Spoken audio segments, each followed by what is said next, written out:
At 6:32 in the morning on May 27, 1942, Commander Joseph Rochefort stood in the basement of the old administration building at Pearl Harbor, staring at a decoded message that probably meant the end of the American Pacific Fleet. The message was from Admiral Isoroku Yamamoto. It contained operational orders for a massive attack on an American base designated AF, 4 Japanese aircraft carriers, over 250 aircraft, invasion force, complete surprise. The Americans would have maybe 3 carriers to defend with. If Yamamoto caught them unprepared again, the war in the Pacific was over.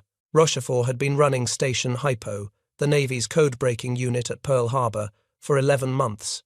He knew the Japanese naval code inside and out. He could read encrypted messages faster than most of his team. But there was one problem that was keeping him awake for days at a time, one problem that was about to kill thousands of American sailors if he couldn't solve it. Nobody in Washington believed him about what AF meant. Rochefort was certain. AF was Midway Atoll, a tiny speck of land 1,300 miles northwest of Hawaii. Washington's intelligence analysts insisted AF was somewhere else, maybe the Aleutian Islands, maybe Port Moresby in New Guinea, maybe even the west coast of the United States. The argument had been going on for 3 weeks. Admiral Chester Nimitz, commander of the Pacific Fleet, believed Rochefort, but Nimitz needed proof, something Washington couldn't ignore, something that would convince Admiral Ernest King, the chief of naval operations, to commit America's last carriers to a battle at Midway instead of defending Hawaii or the mainland. The problem wasn't that American codebreakers didn't know how to read Japanese transmissions. They'd been breaking into the Japanese naval code, designated JN-25B, since early 1942. Rochefort's team at Station Hypo, working with teams in Melbourne and Washington, had cracked enough of the code to read fragments of most messages. Maybe 50% of the code groups were known. The rest had to be guessed from context. It was like assembling a jigsaw puzzle with half the pieces missing. But the Japanese were smart. They changed their code books every few months. They used code names for locations, code names for ships, code names for operations, and they knew the Americans were trying to listen. So they kept changing the designations, kept adding new code groups, kept making it harder. AF could mean anything. There was no way to be absolutely certain without some kind of confirmation from the Japanese themselves.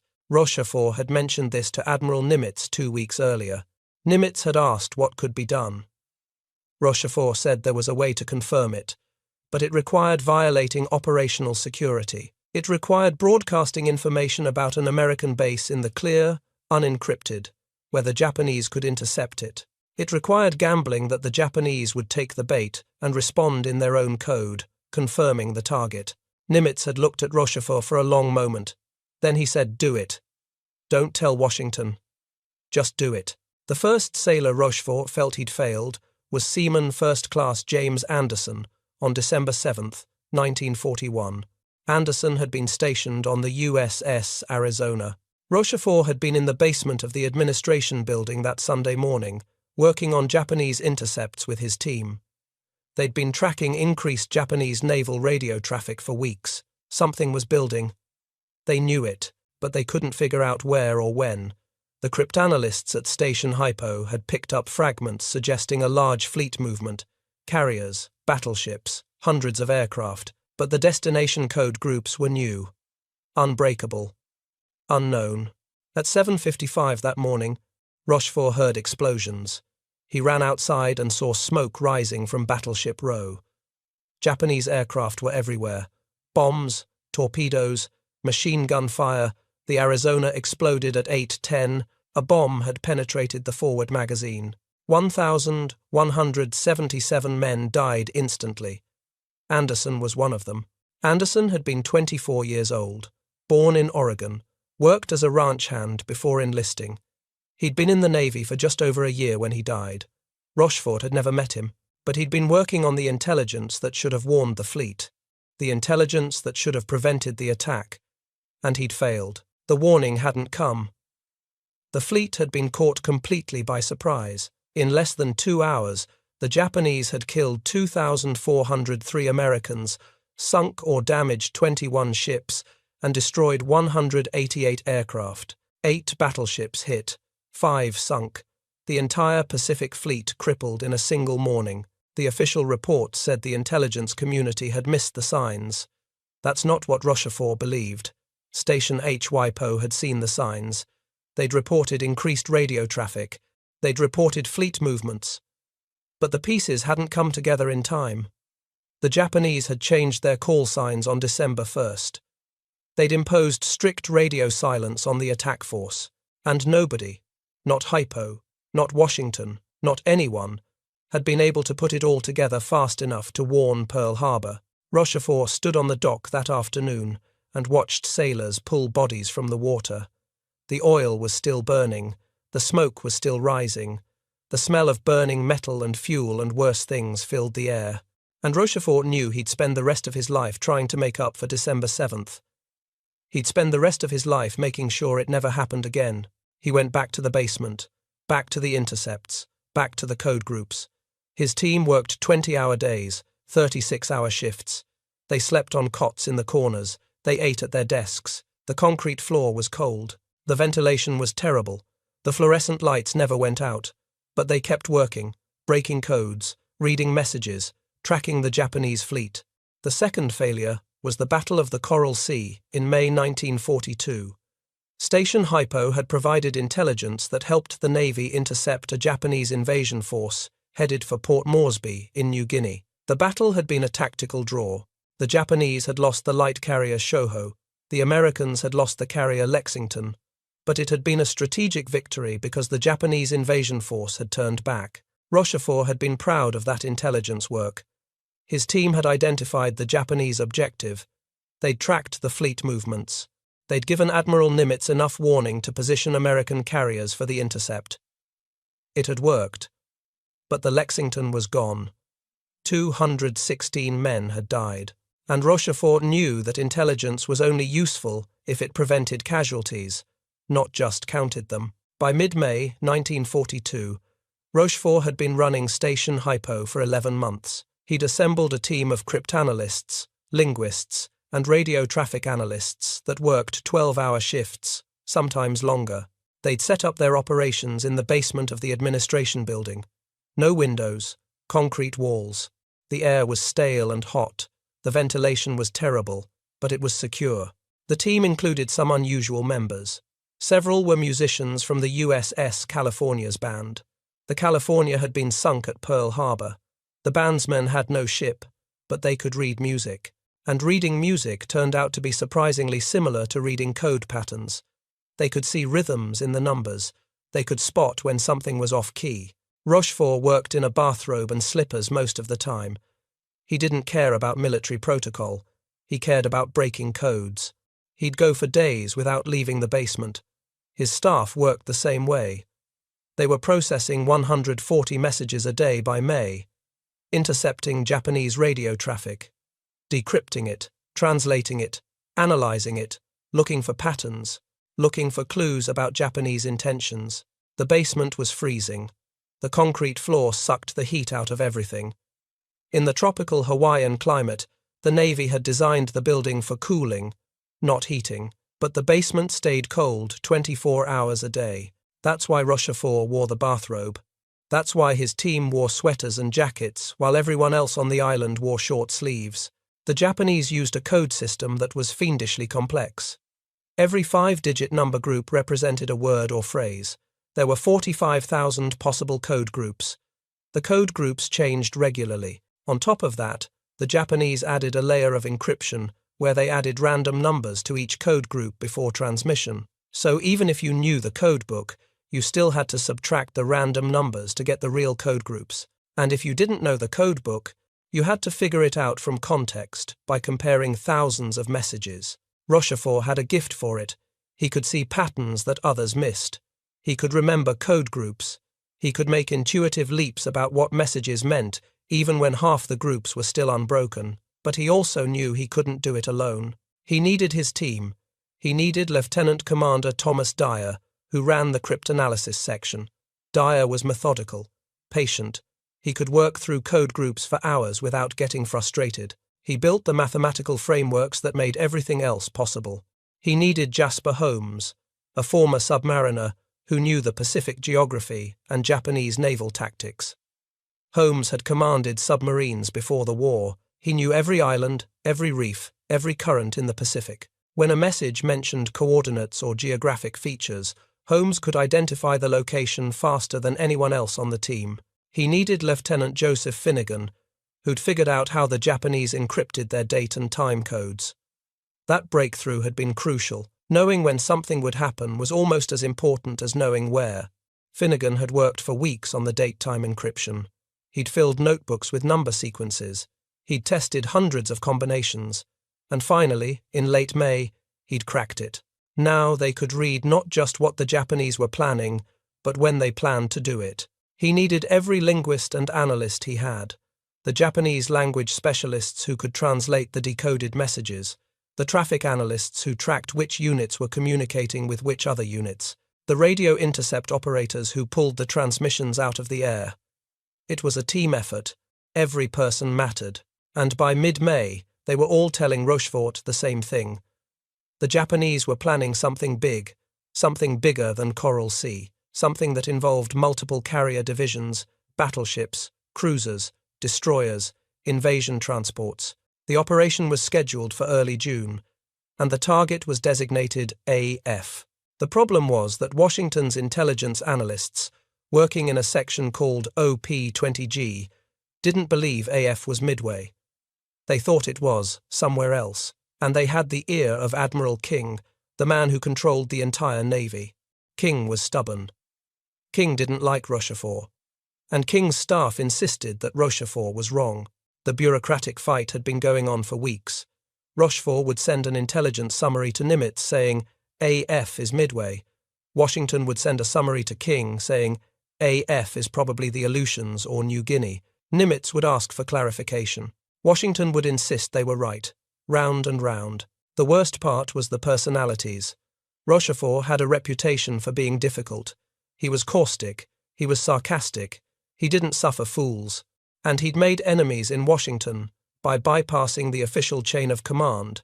He was supposed to report through OP-20G. Instead, he reported directly to Nimitz's intelligence officer, Lieutenant Commander Edwin Layton. Layton and Rochefort were friends. They'd studied Japanese together in Tokyo in the 1930s. They trusted each other. But Washington saw it as insubordination. Commander John Redman ran OP-20G. Redman was a communications officer with no cryptanalysis training. He'd replaced Lawrence Safford, who actually understood code breaking. Redman didn't like Rochefort, didn't trust him, thought he was a loose cannon, and Redman had Admiral King's ear. So when Rochefort said AF is Midway, Redman said Rochefort is guessing. When Rochefort said the attack is scheduled for June 4th or 5th, Redman said it's probably mid-June. When Rochefort said, commit the carriers to Midway, Redman said keep them near Hawaii in case AF means an attack on the west coast. Rochefort knew that thousands of lives depended on being right. If he was wrong about Midway and the Japanese attacked somewhere else, the carriers would be in the wrong position. The Japanese would catch them out of position just like at Pearl Harbor. More ships sunk, more men dead, and it would be Rochefort's fault for giving bad intelligence. But Rochefort also knew he was right. His team had analyzed hundreds of messages. They'd tracked the build-up. They'd identified the carriers involved. Akagi, Kaga, Soryu, Hiryu, the same 4 carriers that had attacked Pearl Harbor. They'd identified Admiral Nagumo as the strike force commander. They'd identified Yamamoto as the overall commander. They knew the approximate date. They knew the approximate size of the force. The only thing they didn't know for certain was AF. And Washington wouldn't commit the fleet without certainty. On the evening of May 19, 1942, Jasper Holmes came to Rochefort with an idea. Holmes had been thinking about the problem. A F had appeared in messages for weeks. It was always mentioned in the context of an attack. It was always mentioned with fresh water supplies. In one message, the Japanese mentioned that the AF occupation force should bring extra fresh water because local supplies might be limited. Holmes knew the Pacific. He'd commanded submarines. He knew which bases had fresh water and which didn't. Midway Atoll had no natural fresh water, The base depended entirely on desalination plants that converted seawater to drinking water. If those plants failed, Midway would run out of water in a matter of days. Holmes suggested a test. Send a message from Midway saying the desalination plant had broken down. Send it in the clear, unencrypted, so the Japanese would definitely intercept it. Then wait. If AF really was Midway, the Japanese would report the water shortage in their own coded traffic. It would confirm the target beyond any doubt. Rochefort liked it. It was risky. If the Japanese suspected it was a trick, they might change their plans.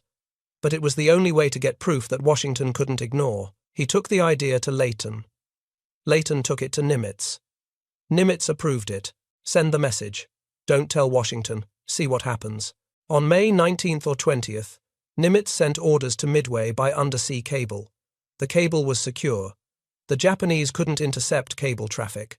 The orders told the Midway garrison commander to broadcast an uncoded radio message, saying their desalination plant had malfunctioned. Water supplies were running low. They needed emergency repairs. Midway sent the message on May 20th. Plain language, no encryption. Any Japanese listening post would pick it up. The message said the distillation system had broken down. Fresh water was limited. The base needed help. Then Rochefort and his team waited. They listened to Japanese radio traffic. They intercepted every transmission. They decoded every message they could, looking for any mention of water shortages, looking for any mention of AF. The hours dragged. Nothing. More hours. Still nothing. Rochefort started to worry. Had the Japanese suspected a trick? Had they ignored the message? Had they figured it out? On May 22nd, Station Hypo intercepted a Japanese message. It was encrypted. When they broke it down, the message said, AF, reported fresh water shortage. AF would need additional water supplies for the occupation. Ships should bring extra water. Rochefort had his proof. AF was Midway. The water ruse had worked. The Japanese had taken the bait and confirmed the target in their own code. Washington couldn't argue with that. Except Rochefort didn't send the confirmation to Washington. He let Melbourne do it. He knew Washington wouldn't believe it coming from him. They'd think he was manufacturing evidence. But if it came from the Australian intelligence unit, from a separate source, it would carry more weight. Melbourne reported the intercept. Washington accepted it. Finally, Admiral King agreed. AF was Midway. Commit the carriers. What happened in the next 10 days would determine the outcome of the entire Pacific War. The intelligence work didn't stop with confirming Midway. Rochefort's team kept breaking messages. They kept building the picture of what Yamamoto was planning, and the more they learned, the more terrifying it became. The Japanese were committing 4 fleet carriers, 2 battleships, 3 cruisers, 12 destroyers, and an invasion force of 5,000 troops. Yamamoto himself would be in command aboard the battleship Yamato, 300 miles behind the carrier strike force. It was the largest Japanese naval operation since Pearl Harbor, and it was designed to destroy the American Pacific Fleet once and for all. The Japanese plan was elegant. Send a diversionary force to attack the Aleutian Islands on June 3rd, draw American attention north. Then, on June 4th, hit Midway with carrier aircraft, destroy the air base. Soften up the defenses. On June 5th, land the invasion force. Occupy the atoll. Force the American carriers to come out and fight, and when they did, sink them. Yamamoto believed the Americans had only 2 carriers available, maybe 3 if they'd somehow repaired the Yorktown after Coral Sea. The Japanese had 4, plus battleships, plus cruisers, plus the element of surprise. The math was simple. The Americans would lose. Except the Americans knew everything. They knew when the attack was coming. They knew where it was coming. They knew the order of battle. They knew Yamamoto's flagship position. They knew the carrier strike force would approach from the northwest. They knew the timing of the attack. Rochefort had given Nimitz every piece of information he needed to set a trap. Nimitz had 3 carriers: Enterprise, Hornet, and Yorktown, which had been damaged at Coral Sea. The Navy estimated it would take 3 months to repair Yorktown. Nimitz gave them 72 hours. Repair crews worked around the clock, welding, patching, replacing damaged systems. Over 1,400 workers swarmed the ship. They worked in shifts, day and night, welders, electricians, carpenters, machinists. They repaired the flight deck, they patched the hull, they replaced damaged compartments, they got Yorktown battle ready in 72 hours. On May 30th, she steamed out of Pearl Harbor to join the other two carriers. Nimitz positioned the carriers northeast of Midway at a rendezvous point, his staff optimistically code-named Point Luck, 350 miles from Midway, far enough to avoid Japanese scouts, close enough to strike when the Japanese carriers were vulnerable. The fleet waited. 3 carriers, 8 cruisers, 15 destroyers, against 4 Japanese carriers, and everything Yamamoto could throw at them. The Americans also reinforced Midway itself. Marine fighters, dive bombers, B-17 heavy bombers, every aircraft they could spare. The tiny atoll became a floating aircraft carrier made of coral. If the Japanese carriers got too close, Midway's aircraft would hit them. On June 3rd, Japanese aircraft attacked Dutch Harbor in the Aleutians. The diversionary operation had started. Nimitz didn't take the bait. He kept the carriers at Point Luck, waiting for Midway.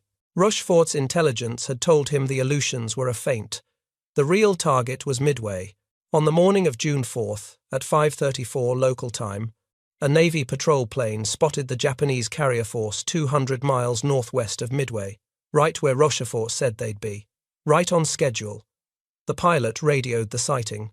2 carriers, course 135, speed 25 knots. Within minutes, every aircraft on Midway scrambled. Marine fighters, dive bombers, Army Air Force B-17 heavy bombers, torpedo bombers, everything that could fly. They went after the Japanese carriers. Most of them never came back. The Japanese combat air patrol tore them apart. The Zeros were faster, more maneuverable, better trained. Out of the first wave of Midway-based aircraft, only a handful survived. They inflicted no significant damage on the Japanese fleet, but they'd served their purpose. They'd forced the Japanese to commit their fighters to defense.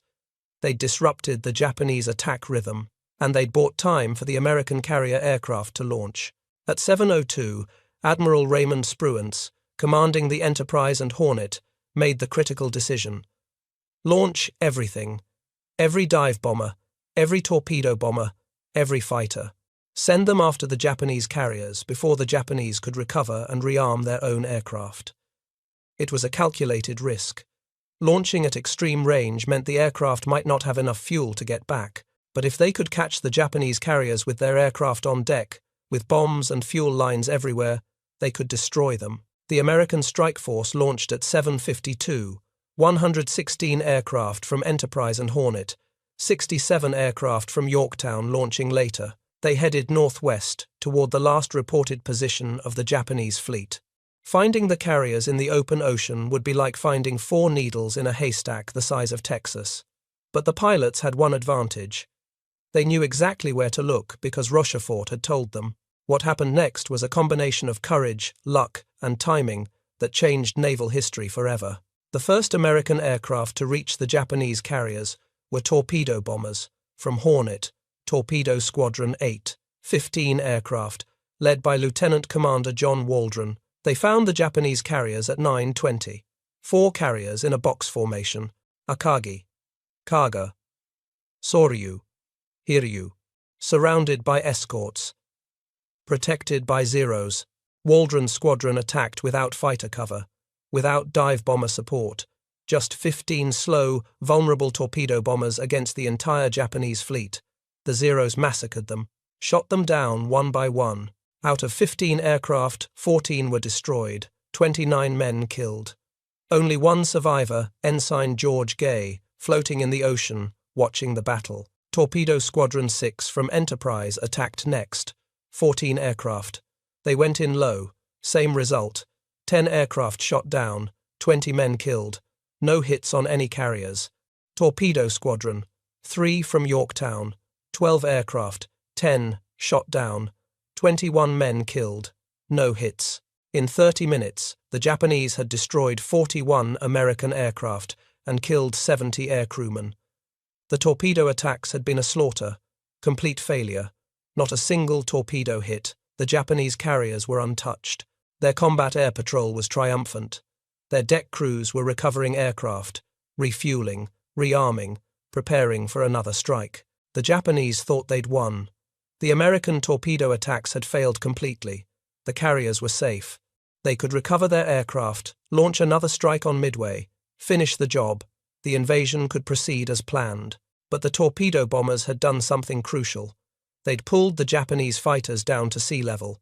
Every Zero was low, chasing torpedo bombers. The Japanese combat air patrol had been drawn down from altitude, and at 10:22, while the Zeros were still low, while the Japanese carriers had their decks crowded with armed and fueled aircraft, the American dive bombers arrived. 37 Douglas Dauntless dive bombers from Enterprise, led by Lieutenant Commander Wade McCluskey. They'd been searching for the Japanese carriers for over an hour, running low on fuel. About to turn back, then McCluskey spotted a Japanese destroyer heading northeast at full speed. He followed it. The destroyer was racing to catch up with the carrier force. At 10:22, McCluskey looked down and saw all 4 Japanese carriers. No fighter cover above them. Zeros still down low. Carriers with aircraft on deck, fuel lines connected, bombs stacked, perfect targets. McCluskey split his formation. Half would attack Kaga, half would attack Akagi. The dive bombers rolled in. 70-degree dives, speeds over 300 miles per hour. Anti-aircraft fire filled the sky, but the dive bombers kept coming. Kaga was hit by 4 bombs in 2 minutes. One hit the flight deck near the island, one hit amidships, one hit near the forward elevator, one hit aft. The bombs penetrated the deck and detonated in the hangar. Fuel fires exploded. Armed aircraft started cooking off. Bombs detonated. Torpedoes exploded. Within minutes, Kaga was a blazing wreck. Akagi was hit by 1 bomb, just one, but it was enough. The bomb hit near the amidships elevator. It penetrated to the hangar deck, where aircraft were being armed and fueled. The explosion triggered a chain reaction. Fuel fires, bomb detonations. The carrier's fire suppression system failed. Flames spread. Within 20 minutes, Akagi was abandoned. At the same time, dive bombers from Yorktown attacked Soryu. 3 bomb hits, same result, fires, explosions, abandoned ship. In 5 minutes, 3 Japanese carriers were burning wrecks. Kaga would sink that evening. Akagi would be scuttled the next morning. Soryu would sink in the afternoon. Over 1,700 Japanese sailors would die on those 3 ships. Hiryu was the only Japanese carrier left. Her aircraft had been on a separate mission when the American dive bombers struck. At 12:45, Hiryu launched a counterstrike. Dive bombers and fighters. They found Yorktown, hit her with 3 bombs, left her dead in the water. Then Hiryu launched a second strike. Torpedo bombers. Hit Yorktown with 2 torpedoes. The carrier was abandoned. She would sink on June 7th after being hit by a Japanese submarine. But Hiryu's revenge was short-lived. At 5:03 in the afternoon, dive bombers from Enterprise found Hiryu. 4 bomb hits, same result as the other carriers. Fires, explosions. Hiryu would sink the next morning. By sunset on June 4th, all 4 Japanese carriers were gone. Akagi, Kaga, Soryu, Hiryu. The same 4 carriers that had attacked Pearl Harbor, the same 4 carriers that had dominated the Pacific for 6 months, all gone in one day. The Japanese lost 248 aircraft, 3,057 men, and their offensive capability in the Pacific. The Americans lost 1 carrier, 1 destroyer, 145 aircraft, and 307 men. The exchange rate was devastating for Japan.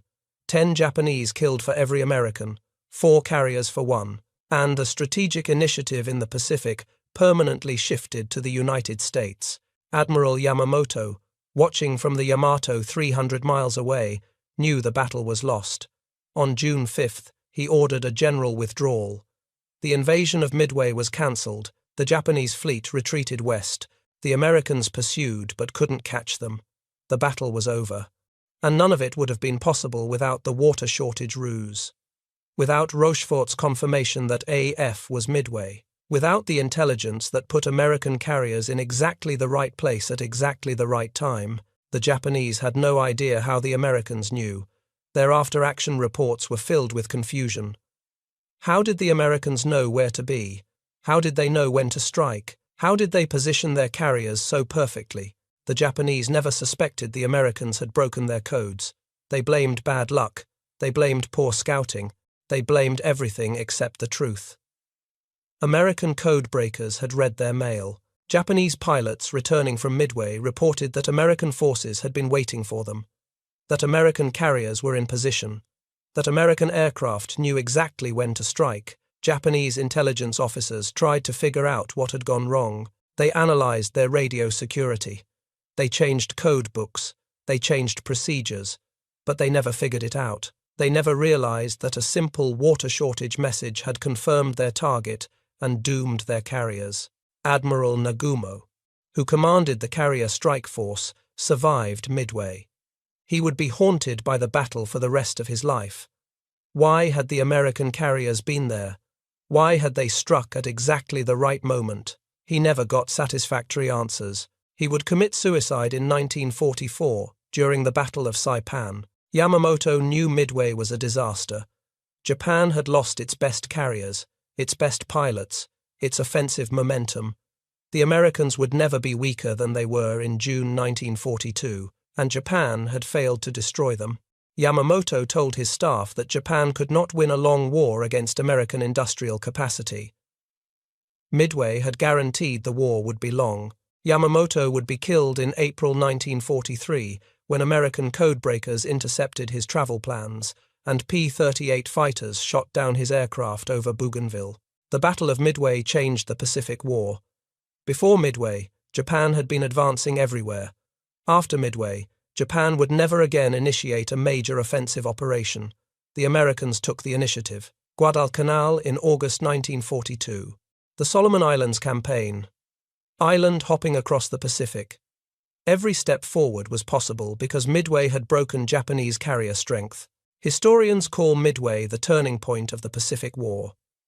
Military historian John Keegan called it the most stunning and decisive blow in the history of naval warfare. The battle proved that aircraft carriers were now the dominant naval weapon. It proved that intelligence could overcome material disadvantages. And it proved that individual decisions, like Rochefort's water shortage ruse, could change the course of history. But Rochefort never received credit for Midway during the war. Admiral Nimitz recommended him for the Distinguished Service Medal in June 1942. The recommendation was blocked by Admiral King. King's chief of staff, who personally disliked Rochefort, ensured the medal was denied. The official reason given was that Rochefort had merely used tools prepared by others. That was a lie. Rochefort had built Station Hypo from scratch. He'd trained the team. He'd developed the techniques. He'd made the critical decisions. In October 1942, Rochefort was relieved of command at Station Hypo. Washington wanted control over intelligence operations. They didn't like Rochefort's independence. They didn't like his habit of reporting directly to Nimitz instead of through official channels. They didn't like that he'd been right when they'd been wrong. So they transferred him to the West Coast and put him in command of a floating dry dock. Rochefort spent the rest of the war doing administrative work, building dry docks, supervising logistics, important work, but nothing like Station Hypo. He never ran another intelligence operation. His reward for saving the Pacific Fleet was exile to a desk job. The men who'd worked with him at Station Hypo were outraged. They knew what Rochefort had done. They knew his intelligence had won Midway. They tried to get him recognized. They wrote letters. They filed reports. They testified to investigators. But Washington wouldn't budge. The bureaucrats who'd been wrong about Midway weren't about to admit it by giving Rochefort a medal. Edwin Layton, Nimitz's intelligence officer and Rochefort's friend, never stopped fighting for recognition. After the war, Layton wrote books, gave interviews, testified before Congress. He wanted people to understand that Midway wasn't just luck. It was intelligence. It was Rochefort. And Rochefort had been punished for being right. Thomas Dyer, who'd run the cryptanalysis section at Hypo, became a rear admiral after the war. He made sure every young intelligence officer he met knew Rochefort's story. He wanted them to understand that doing the right thing sometimes meant breaking the rules. That serving the mission mattered more than pleasing bureaucrats in Washington. Jasper Holmes stayed in the Navy after the war. He became a rear admiral. He wrote a book about the intelligence war in the Pacific. He made sure Rochefort's story was told. He made sure people understood that the water shortage message wasn't just clever, it was necessary. Without it, Washington would never have committed the carriers. Without it, Midway would have been lost. After the war, Rochefort stayed in the Navy until 1953. He retired as a captain. He worked as a civilian consultant on military projects. He never talked much about his wartime service. When people asked what he'd done, he'd say he worked on some communications projects in Hawaii. That's all. His former colleagues kept trying to get him recognized. They submitted new recommendations for the Distinguished Service Medal. They gathered testimonials from pilots who'd fought at Midway. They collected evidence of Rochefort's contribution. Every request was denied. The bureaucracy wouldn't admit it had been wrong. In 1976, Rochefort died in Torrance, California. He was 76 years old. His obituary mentioned his Navy service. It did not mention Station Hypo. It did not mention that he'd broken the code that won Midway. It did not mention that his water shortage ruse had saved the Pacific Fleet. He died without official recognition for the most important intelligence breakthrough of the Pacific War. But his colleagues didn't give up. After his death, they intensified their campaign. They had nothing to lose now. They could be more aggressive. They contacted members of Congress. They contacted the Secretary of the Navy. They contacted the President. They demanded Rochefort receive the recognition he'd earned 33 years earlier. In 1985, 9 years after his death, the Navy finally awarded Rochefort the Distinguished Service Medal, a posthumous recognition for his work at Midway. The medal was presented to his daughter at a ceremony in Washington. Admiral Nimitz had recommended this medal in 1942. It had taken 43 years to be approved. In 1986, Rochefort received a posthumous Presidential Medal of Freedom. President Reagan presented the medal to Rochefort's family at a White House ceremony. The citation said his code-breaking work had been instrumental in the victory at Midway and had significantly contributed to the Allied victory in the Pacific. In 2000, the National Security Agency inducted Rochefort into their Hall of Honor. The citation described him as one of the greatest cryptanalysts in American history. His techniques for intelligence analysis became standard practice throughout the intelligence community. In 2012, a building at the NSA facility at Pearl Harbor was named the Captain Joseph J. Rochefort Building. The building stands on the same site where Station Hypo had operated, where Rochefort and his team had worked in that cold basement, where they'd broken the code, where they'd saved the fleet. These recognitions meant something. They acknowledged what Rochefort had done, but they came too late. He never knew that his country had finally recognized his contribution. He died believing he'd been forgotten, that the bureaucrats had won, that his work had been erased from history. The officers who survived Midway because of Rochefort's intelligence never forgot him. Admiral Spruance, who commanded the Enterprise and Hornet at Midway, testified multiple times about Rochefort's contribution. He told military historians that without Rochefort's intelligence, the American carriers would never have been in position. The battle would have been lost. Admiral Nimitz never wavered in his support for Rochefort. Nimitz knew what Rochefort had done. Nimitz knew the water shortage ruse had been the key to confirming Midway. Nimitz fought for years to get Rochefort the recognition he deserved. But Nimitz couldn't overcome the bureaucratic enemies Rochefort had made in Washington. The cryptanalysts who worked with Rochefort at Station Hypo remembered him as demanding but brilliant. He pushed them hard, 12-hour shifts, 14-hour shifts, days without leaving the basement, but he pushed himself harder, and he never asked them to do anything he wouldn't do himself. They respected that. They knew they were doing important work. They knew Rochefort believed in them. The physical remnants of Rochefort's work are mostly gone now. The basement where Station Hypo operated was demolished decades ago. A newer building stands on the site, but deep in the archives, the original decoded messages still exist. Rochefort's handwriting on analysis sheets, his annotations on intercepts, his intelligence summaries that Nimitz used to plan the defense of Midway, physical evidence of the work that changed history. Military historians analyzing Station Hypo records have estimated that Rochefort's intelligence work at Midway prevented the loss of at least 2 American carriers and possibly 15,000 casualties. Without the advance warning, the American carriers would have been caught unprepared, just like at Pearl Harbor. The Japanese would have achieved complete surprise. The outcome would have been catastrophic. But Rochefort's contribution went beyond Midway. His work establishing direct intelligence reporting to fleet commanders became the model for intelligence operations for the rest of the war. Before Rochefort, intelligence went through layers of bureaucracy. By the time it reached commanders, it was often too late to be useful. Rochefort proved that intelligence had to be actionable. It had to reach decision-makers immediately. That lesson transformed how the Navy used intelligence. The water shortage ruse itself became a legendary example of intelligence tradecraft. It's still taught at intelligence schools. How do you confirm information when you can't verify it directly? You create a test. You send information you control and watch how the enemy responds. Simple, elegant, devastating when it works. That's how intelligence actually wins wars. Not through massive spy networks or complex operations, but through simple tests that confirm critical information at critical moments. Rochefort didn't need 100 agents in Tokyo. He didn't need satellites or advanced technology. He needed one fake message about a broken water plant and the patience to wait for confirmation. The impact of Midway rippled across the entire Pacific theater. Japan's naval aviation never recovered from the losses.